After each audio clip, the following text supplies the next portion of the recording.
আসসালামু আলাইকুম রহমতুল্লাহি ওয়া বারাকাতুহু। প্রিয় দর্শক মণ্ডলী, আজকে জুমআর দিনের 5টি বিশেষ ফজিলতের কথা আমি আলোচনা করব ইনশাআল্লাহ। তাই ধৈর্য সহকারে ভিডিওটি দেখার অনুরোধ রইল।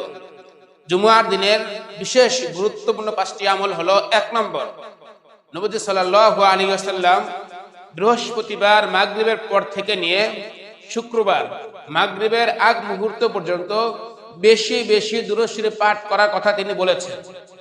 অন্যান্য যে আমলগুলো আছে সেই আমলের ক্ষেত্রে অধিক পরিমাণে করার কথা, বেশি পরিমাণে করার কথা খুব কম জায়গায় আছে। তো রাসূল সাল্লাল্লাহু আলাইহি ওয়াসাল্লাম দুরূদ শরীফের কথা বলেছেন যে তোমরা বেশি বেশি দুরূদ শরীফ পাঠ করো, কেননা এই শুক্রবার দিন ফেরেশতারা আমার নিকট যারা যারা বেশি বেশি দুরূদ শরীফ পাঠ করে তাদের আমলনামা পেশ করা হয়। তো যারা নবীর উপর বেশি বেশি দুরূদ শরীফ পাঠ করবে, কাল হাশরের ময়দানে নবী সাল্লাল্লাহু আলাইহি ওয়াসাল্লাম ওই সমস্ত ব্যক্তিদের জন্য আল্লাহ তাআলার নিকট সুপারিশ করবেন। 2 নম্বর যে আমল সেটি হলো শুক্রবার দিন বিশেষ করে ফজর নামাজটা জামাতের সহিত আদায় করা। এটা অনেক গুরুত্বপূর্ণ এবং ফজিলতপূর্ণ একটি আমল এবং অনেক সওয়াব রয়েছে। কেননা নবী সাল্লাল্লাহু আলাইহি ওয়াসাল্লাম বলেছেন, অন্যান্য দিনের যে সমস্ত নামাজগুলো আমরা জামাতের সহিত পড়ে থাকি তার মধ্যে অন্যতম গুরুত্বপূর্ণ এবং ফজিলতপূর্ণ নামাজ হলো শুক্রবার দিন ফজরের নামাজ জামাতের সহিত আদায় করা। তাই আমরা বৃহস্পতিবার রাত্রে যখন ঘুমাবো তখন আমরা অ্যালার্ম দিয়ে ঘুমাবো, যাতে করে আমরা ফজরের সময় অ্যালার্ম জাগ্রত হয়ে মসজিদে গিয়ে সুন্দরভাবে নামাজটা আদায় করতে পারি।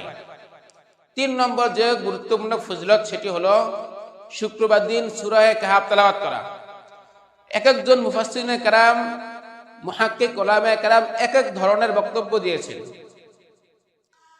তো তার মধ্যে অন্যতম একটা হলো, যে ব্যক্তি শুক্রবার দিন সূরা কাহফ তেলাওয়াত করবে, আল্লাহ পাক রব্বুল আলামিন কাল হাশরের ময়দানে যে দিনটা অনেক অন্ধকার হবে, গুটগুটে অন্ধকার হবে, তো যে ব্যক্তি শুক্রবার দিন সূরা কাহফ তেলাওয়াত করবে ওই হাশরের ময়দানে আল্লাহ পাক রব্বুল আলামিন তাকে একটি নূর দিবেন, একটি আলো দিবেন, যে আলোর মাধ্যমে সেই ব্যক্তি ওই হাশরের ময়দানে গুটগুটে অন্ধকারের সময় সে অনেক সব কিছু দেখতে পাবে। তাই আসুন আমরা যারা পারি আমরা সূরা কাহফটা তেলাওয়াত করব, যারা পারি না আমরা ভিডিও দেখবো বা অডিও দেখে আমরা শুনবো, তাহলে আমরা সওয়াব পাবো ইনশাআল্লাহ। তাই এই গুরুত্বপূর্ণ আমলটা আমরা কেউ ছাড়বো না। অনেক মুফাসসিরিনে কেরামগণ এর ব্যাখ্যায় বলেছেন যে যে ব্যক্তি সূরা কাহফ শুক্রবারে পড়বে, এই শুক্রবার থেকে নিয়ে আগামী শুক্রবার পর্যন্ত এই মাঝখানে যে সময়টা আছে 1 সপ্তাহ, এই সময়ে আল্লাহ পাক রব্বুল আলামিন সূরা কাহফ তেলাওয়াতকারীকে সমস্ত দাজ্জালের ফিতনা থেকে হেফাজত করবেন, রক্ষা করবেন। এজন্য আমরা এই গুরুত্বপূর্ণ আমলটাকে কেউ ছাড়বো না ইনশাআল্লাহ। 4 নম্বর বিশেষ যে আমল সেটি হলো একেবারে গুরুত্বপূর্ণ এবং সহজ, সেটি হলো শুক্রবার দিন সকালবেলা তাড়াতাড়ি ঘুম থেকে উঠে সুন্দরভাবে উত্তমভাবে গোসল করা, তারপরে সুগন্ধি ব্যবহার করে পায়ে হেঁটে মসজিদে যাওয়া, গাড়িতে না, পায়ে হেঁটে মসজিদে যাওয়া।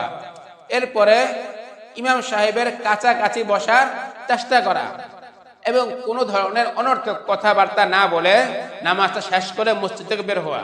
যদি 4টা কাজ আমরা করতে পারি, অর্থাৎ শুক্রবার দিন মসজিদ সকালবেলা ঘুম থেকে তাড়াতাড়ি ওঠা এবং সুগন্ধি ব্যবহার করা, পায়ে হেঁটে মসজিদে যাওয়া এবং ইমাম সাহেবের কাছাকাছি বসার চেষ্টা করা, কোনো ধরনের অহেতুক কথাবার্তা না বলা, এই কাজগুলো যদি আমরা করতে পারি তাহলে আল্লাহ তাআলা আমাদেরকে কি সওয়াব দিবেন? সেই সওয়াবটি হলো 1 বছর রাত্র জাগ্রত থেকে তাহাজ্জুদ নামাজ পড়লে যে সওয়াব হয়, আল্লাহ তাআলা ওই বান্দার আমলনামায় ওই 1 বছর তাহাজ্জুদ নামাজ পড়ার সওয়াব দিবেন। সুবহানাল্লাহ। 2 নম্বর হলো 1 বছর নফল নামাজ, তার নফল রোজা রাখলে যে সওয়াব হয়, আল্লাহ তাআলা বান্দার আমলনামায় এই কাজগুলো করার কারণে 1 বছর নফল রোজা রাখার সওয়াব তার আমলনামায় দিবেন। সুবহানাল্লাহ।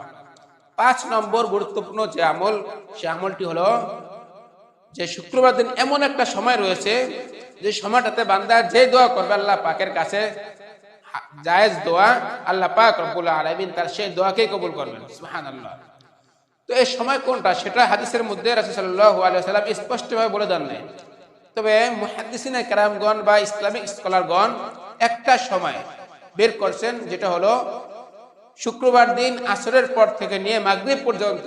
এই সময়টাতে বান্দা আল্লাহ পাকের কাছে যে দোয়া করবে, জায়েজ দোয়া, আল্লাহ পাক রব্বুল আলামিন তার সেই দোয়াকে কবুল করবেন। তাই আসুন, আমরা যারা বিপদের মধ্যে আছি, অভাবগ্রস্তের মধ্যে আছি, ঋণগ্রস্তের মধ্যে আছি, অসুস্থতার মধ্যে আছি, অনেক ঝামেলার মধ্যে আছি, মামলা মোকদ্দমার মধ্যে আছি, আমরা এই শুক্রবার দিন আসরের পরে একটু আগে আগে মসজিদে গিয়ে আমরা আল্লাহ পাকের কাছে হাত তুলে দোয়া করবো যে আল্লাহ, আমি সমস্যার মধ্যে আছি, আপনি আমার সমস্যাকে সমাধান করে দেন। আমি বিপদের মধ্যে আছি, আমি ঋণের মধ্যে আছি, আমি অসুস্থতার মধ্যে আছি, আমি মামলা মোকদ্দমার মধ্যে আছি, আমি দায় ঝামেলার মধ্যে আছি। আপনি আমার ঝামেলা থেকে আমাকে উদ্ধার করেন, ঋণ থেকে আমাকে উদ্ধার করেন, বিপদ থেকে আমাকে রক্ষা করেন। আল্লাহ দেখবেন আল্লাহ তাআলা আপনার দোয়াকে কবুল করবেন ইনশাআল্লাহ। তাই যারা ভিডিওটা দেখেছি, যদি আমরা এখনো চ্যানেলটাকে সাবস্ক্রাইব না করে থাকি, তাহলে আমরা দ্রুত চ্যানেলটাকে সাবস্ক্রাইব করি এবং বেল বাটনটাকে অন করে দিয়ে পাশে থাকার চেষ্টা করি। আল্লাহ তাআলা আমাদেরকে ভিডিওটা দেখে আমল করার তৌফিক দান করুক, আমিন।